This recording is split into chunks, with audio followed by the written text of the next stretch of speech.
Catholic pro-life demonstrator, father, was accused of disorderly conduct in front of an abortion center. The local prosecutor, the Philadelphia district attorney, who is a Democrat, a liberal, very progressive, declined to prosecute.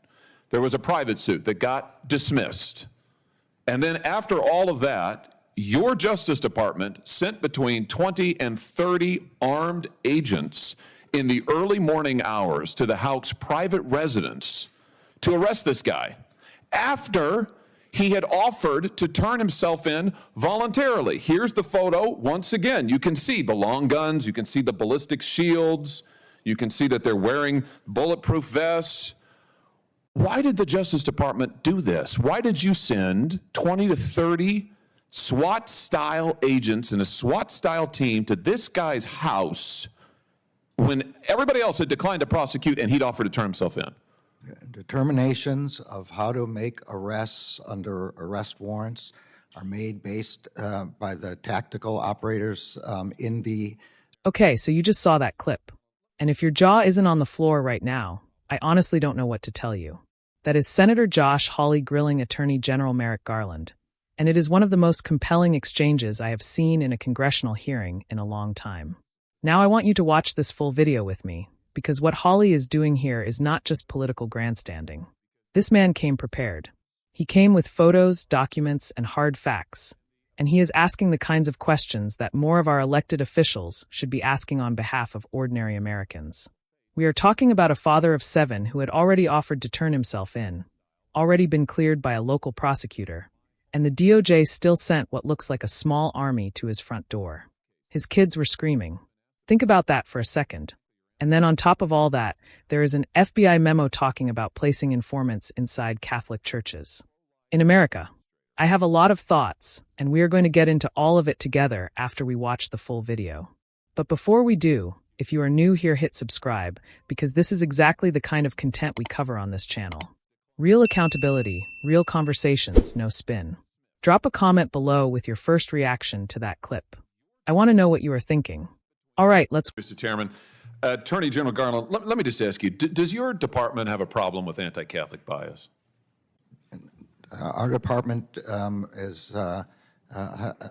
protects all religions and all ideologies. It does not have any bias against any religion of any kind. Well, you could have surprised me, because given the resources that you are expending and the apparently intelligence assets that you are deploying against Catholics, it appears, and other people of faith, while simultaneously turning a blind eye while people are executed gang style in the streets of our cities, including in my home state, your answer frankly surprises me. Let's talk about the Mark Houck case, for example. You've been asked about this already today, and frankly, your answers really astound me. This is a case where a Catholic pro-life demonstrator, father, was accused of disorderly conduct in front of an abortion center. The local prosecutor, the Philadelphia district attorney, who is a Democrat, a liberal, very progressive, declined to prosecute. There was a private suit that got dismissed.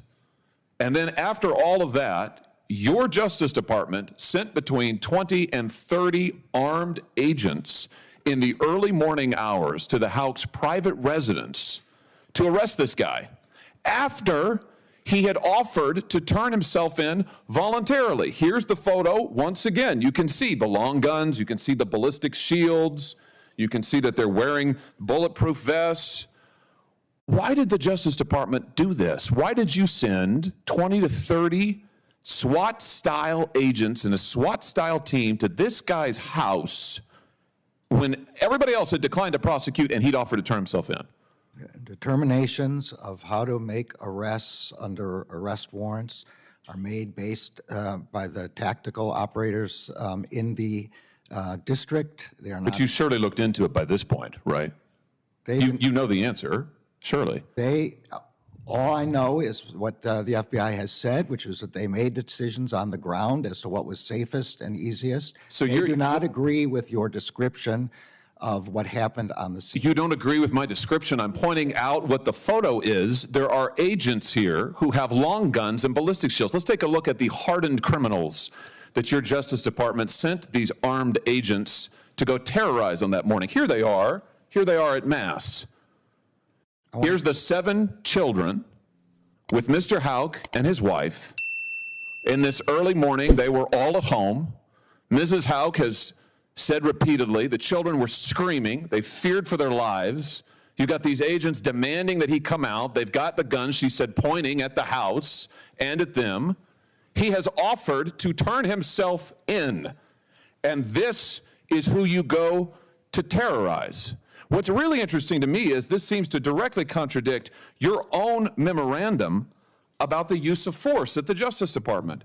You say officers may use only the force that is objectively reasonable to effectively control an incident. Are you telling me that in your opinion as Attorney General, it was objectively necessary to use 20 or 30 SWAT-style agents with long guns and ballistic shields for these people?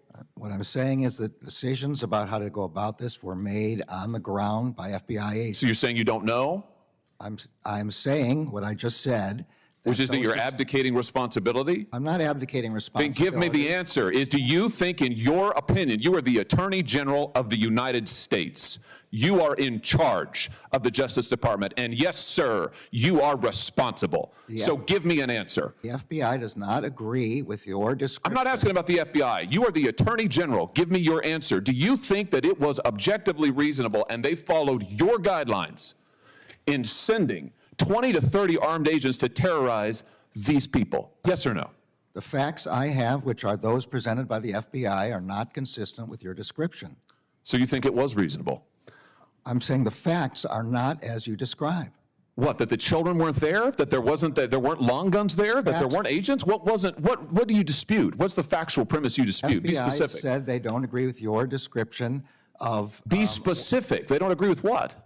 Of how many agents, of the agents who were there, and of what their roles were. They don't agree. Do you know the jury in this case acquitted Mr. Houck? So I'm sure you're aware. Do you know how long it took him? I am aware, and we respect the decision of the jury. Do you know how long it took him? I don't know. 1 hour. 1 hour. Philadelphia District Attorney declines to prosecute. The private suit's dismissed. You use an unbelievable show of force with guns that I just note liberals usually decry. We're supposed to hate long guns and assault-style weapons. You're happy to deploy them against Catholics and innocent children. Happy to. And then you haul him into court and a jury acquits him in 1 hour. I just suggest to you that that is a disgraceful performance by your Justice Department and a disgraceful use of resources. I notice a pattern, though.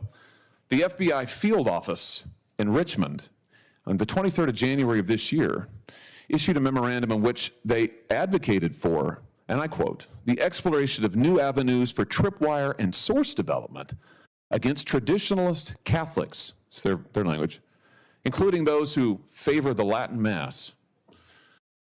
Attorney General, are you cultivating sources and spies in Latin Mass parishes and other Catholic parishes around the country? No, the Justice Department does not do that. It does not do investigations based on religion. I saw the document you have. What did you do about it? It's appalling. It's appalling. I'm in complete agreement with you.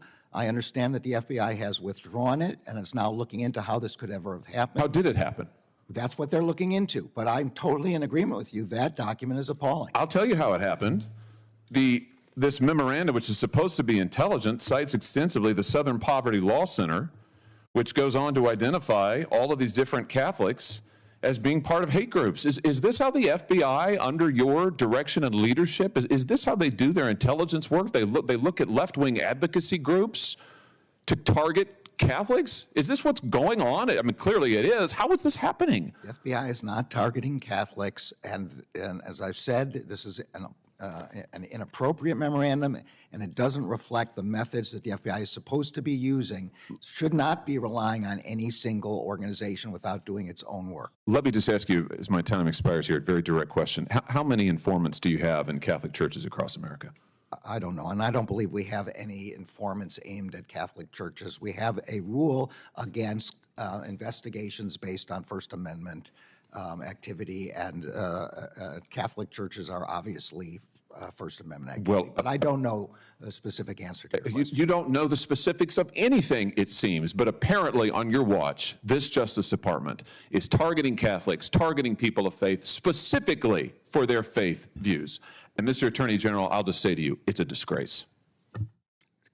Watch. All right, so we just watched that in full. And I'll be honest, even having seen the snippet already, that whole exchange still got my blood pressure up. Because the more you listen, the more you realize how serious this actually is. Let me just say it straight. Josh Hawley was exceptional in that hearing.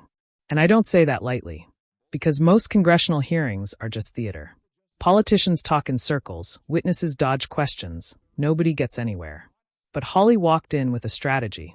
He laid out the facts, used visual evidence, kept Garland on the back foot, and never let him off the hook.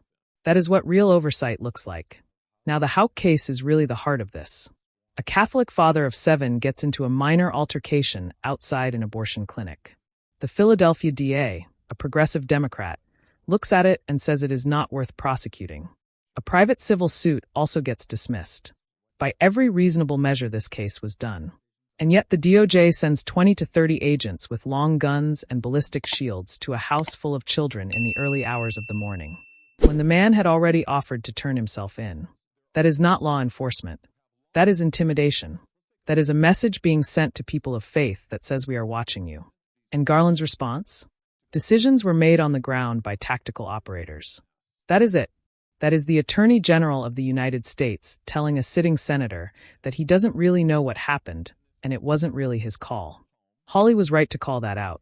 You cannot lead an institution and then wash your hands of it the moment things get uncomfortable. And the jury acquitted Houck in 1 hour. Not overnight. 1 hour. That tells you everything you need to know about how solid that case was. The DOJ put an entire family through that ordeal for a case that collapsed in 60 minutes. Now, the FBI memo might actually be the part that disturbs me the most.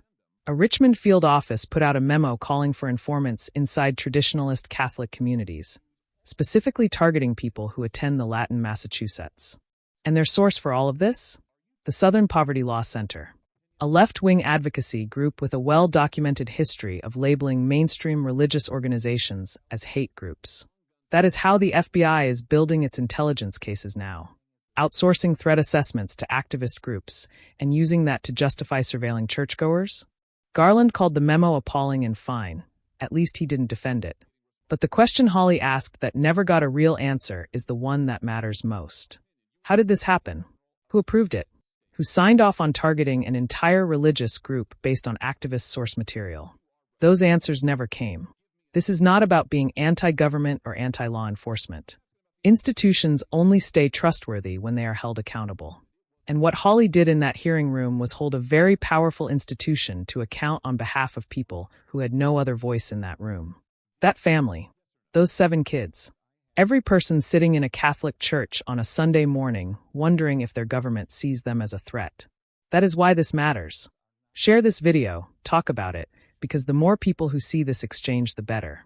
Let me know in the comments what hit you hardest. Was it the raid, the memo, or Garland dodging every single question?